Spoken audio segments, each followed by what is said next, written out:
An explosive film has shown that millions of trees are destroyed in the name of renewable energy.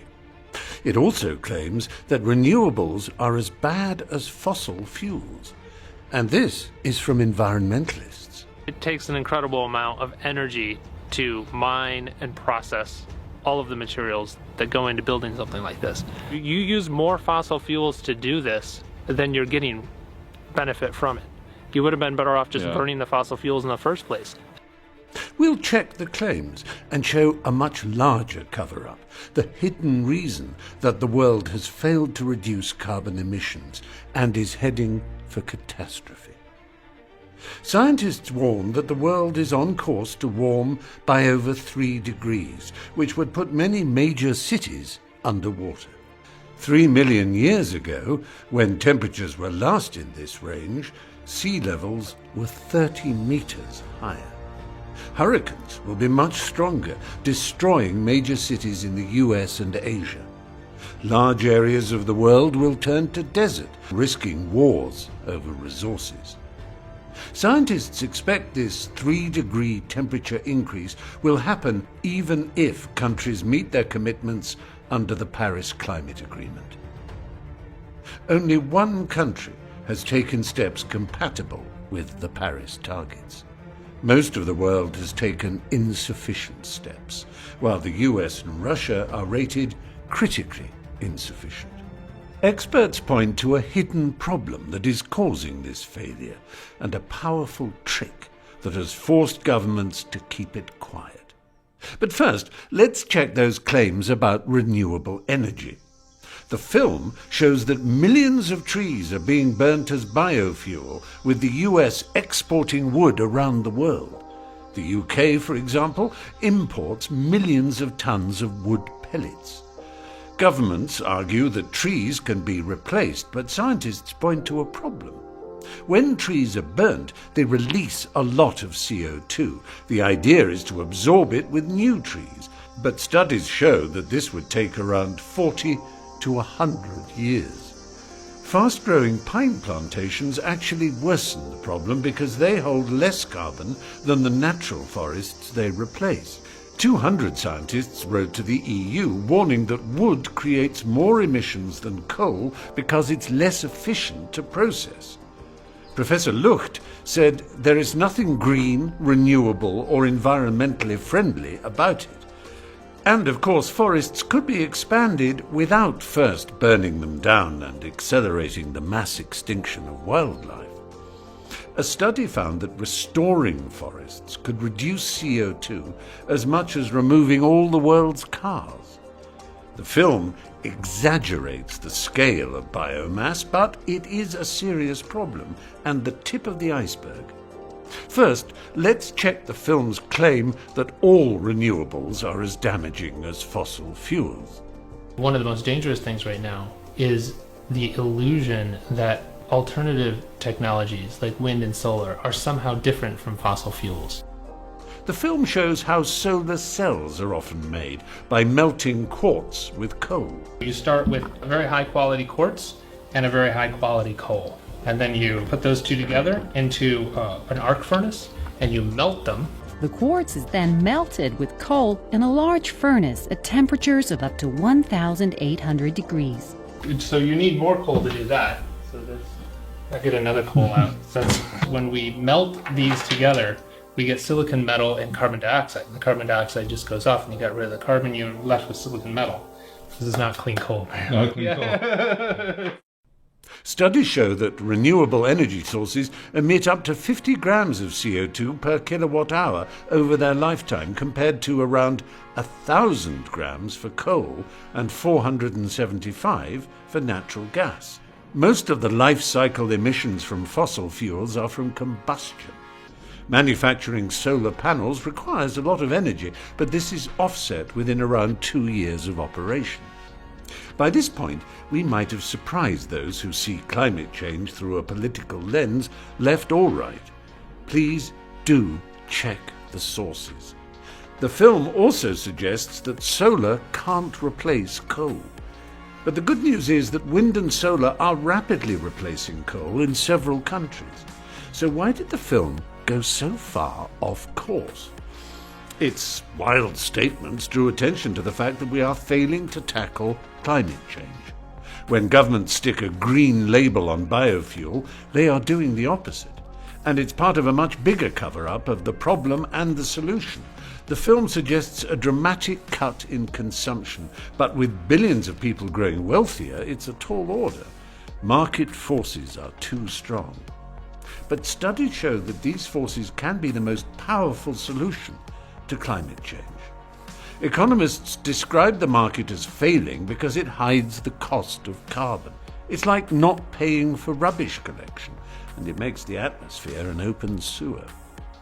An IMF study found that if prices had been corrected in 2015, the world would be very different. Global CO2 emissions would have been 28% lower. That's like removing all the world's cars, trucks, ships, and planes. The economy would have grown faster. And the number of deaths caused by fossil fuel air pollution, around 3.6 million per year, would have been cut in half. Based on this, the carbon cover-up may have cost over 10 million lives and has killed more than coronavirus this year. A study found that 40,000 children die each year before reaching their 5th birthday because of exposure to fossil fuel air pollution. In total, air pollution accounts for 25% of all deaths from heart disease and 24% of deaths from stroke. And in parts of the US, it nearly doubles the risk of dementia. So what's stopping governments from taking action? Countries that have introduced carbon taxes haven't suffered economically. And a poll of 1,000 top economists found a consensus that if temperatures rise by 3 degrees, it will plunge the world's economy into a deep depression or worse. 75% also said that a carbon tax was the most efficient way to tackle climate change. Companies go to great lengths to reduce taxes and would cut carbon in the process. Governments understand all this, but a powerful illusion prevents them from acting. Only 20% of Americans know that scientists agree that we are causing climate change. And even this group underestimates the consensus, which stands at 97%. Studies show that discovering this fact is a gateway to accepting the science of climate change. And polluters made this connection decades ago, leading to a powerful trick that still controls our governments today. Exxon scientists discovered climate change in the 1980s, and they built their oil platforms higher to deal with rising sea levels. But they also began sowing public confusion. In the late 80s, 80% of Americans knew that climate change was a problem caused by fossil fuels. It wasn't a partisan issue. We all know that human activities are changing the atmosphere in unexpected and in unprecedented ways. Exxon paid for articles referring to the climate change debate. In 1997, Exxon's CEO suggested that the Earth was cooling, 20 years after his own scientists discovered the opposite. His retirement package was $400 million. The illusion of a climate debate persists, preventing serious action. A recent IMF study found that without a carbon tax, we are heading for temperatures that would turn southern Europe to desert. Tourists and visitors barely notice the environmental catastrophe in Spain. No one seems to realize what's taking place just a few kilometers inland. This region has lost more and more of its population, its people and its trees. We moved away because there was less and less rain. 40 or 50 years ago, it rained a lot more. Now it hardly rains at all. Hardly anyone lives here anymore. The IMF found that carbon taxes could prevent this. Combined with investments in renewables, the IMF projects that economic growth would increase and emissions would decrease to net zero by 2050. It could keep temperatures under 2 degrees, beyond which we risk dangerous tipping points. For example, Arctic permafrost contains 1 trillion tons of carbon dioxide, 40 times as much as our global emissions in 2018. As the ground warms, this could be released at an accelerating pace, one of many potential carbon bombs. An IMF study found that keeping temperatures under 2 degrees would require a carbon tax of around $75 per tonne. And this roughly matches the true cost of carbon based on damage from rising sea levels, more severe storms and wildfires, higher healthcare costs and other impacts. Economists, environmentalists and even some oil companies agree that carbon taxes are essential for us to change course. A group of more than 3,000 economists have pleaded for the introduction of carbon pricing. People from all kinds of parties in the US. And it will raise huge sums. So where should the money go? Other taxes can be reduced at the same time to avoid it becoming a political issue. Or the funds can be invested in clean energy or healthcare or returned to citizens. Alaska pays all its citizens an annual dividend raised from oil companies. Sweden's carbon tax has reduced emissions by 25%, while its economy has grown 75%. In Switzerland, residents receive a dividend as a rebate on compulsory health insurance. Canada returns most of its carbon tax revenue to citizens. And Europe's carbon tax has seen dramatic cuts in emissions. But until emissions are properly priced, the market remains broken. In the US, most states have little or no carbon taxes. But if we stop subsidizing fossil fuels, how much more will we pay for renewable energy? This is a map of energy prices across Europe. The countries that draw more energy from renewables have lower energy prices. In Germany, electricity costs around 50% less than in Poland, which relies heavily on coal. For the first half of this year, for the first time, Europe has generated more electricity from renewables than from fossil fuels.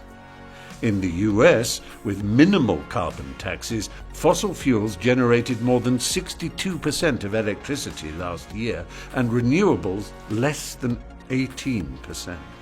There is hope in the US, where a bipartisan group is pushing for a carbon tax which could raise $2 trillion over 10 years. It may be the only major climate action the left and right can agree on, with the money going to citizens rather than government. Planet of the Humans was correct in its main point, that human consumption is destroying the planet. And carbon taxes rein in the most damaging consumption while encouraging new, less harmful products. The greatest climate change con isn't the millions of trees being burnt in the name of renewable energy. It's that governments chose this and worse by hiding the cost of carbon and secretly subsidizing the biggest polluters. Australia sums up the problem. In 2012, it taxed carbon and emissions fell, but climate doubt and the lure of cheap electricity put an end to the taxes just a year later. Electricity prices rose. And Australia's devastating fires showed the true cost of unrestrained carbon pollution, killing at least 34 people and 1 billion animals. Doing a little koala rescue. She's a mother with a baby. And them cuddling. Just trying to collect as many black ones as we can. Half of the Great Barrier Reef, the world's largest living structure, has already died.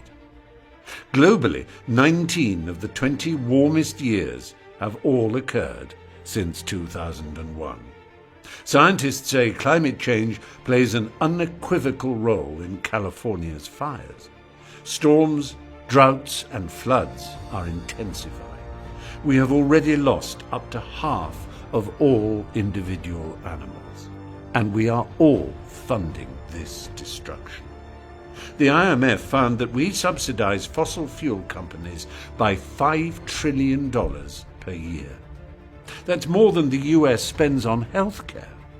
and big oil is working to keep it that way.